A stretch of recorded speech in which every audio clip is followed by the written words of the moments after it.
From the Detroit Free Press, I'm Robin Chan with today's Voice Briefing. It's Wednesday, October 29th, 2025.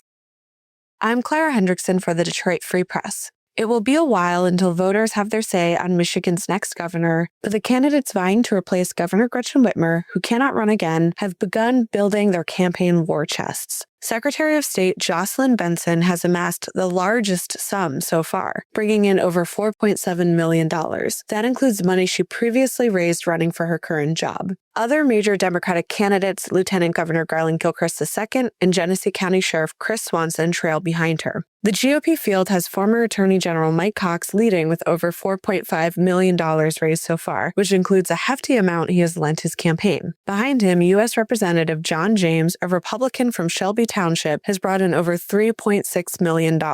Detroit Mayor Mike Duggan has maintained momentum for his unprecedented independent bid, raising over $4.4 million so far.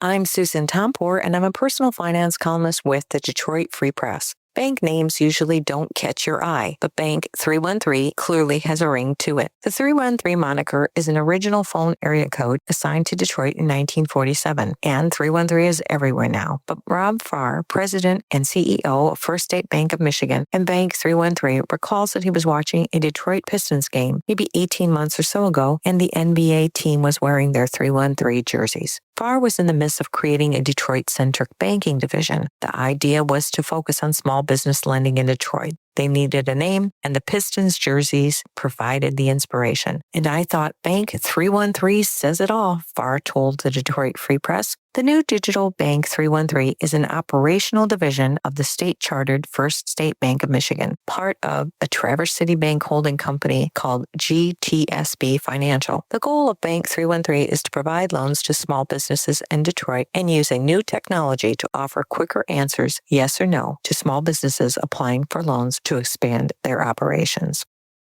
This is Nusrat Rahman with the Detroit Free Press. The looming pause in food assistance benefits for 1.4 million Michiganders next month has families all across the state anxiously scrambling to plan and food pantries preparing to serve more people. The state received word from the U.S. Department of Agriculture that due to the federal government shutdown, there may be a delay in November's SNAP benefits because there aren't enough funds to pay for it if the federal government shutdown persists. SNAP, formerly known as food stamps, provides benefits to low-income families and is regarded as the largest anti-hunger program in the country. In Michigan, where nearly 13% of households receive SNAP benefits, news of the pause had families preparing to go to food pantries and worried about what's to come. Food banks and pantries, meanwhile, had already seen an uptick in need, but resources are thin. And Detroit grocers say with the Thanksgiving holiday approaching, the benefits pause will soon hit customers, or already has. For more information and ways to get help, go to freep.com.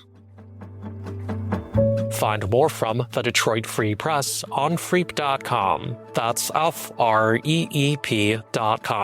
Thank you for listening, and you'll hear more from us tomorrow.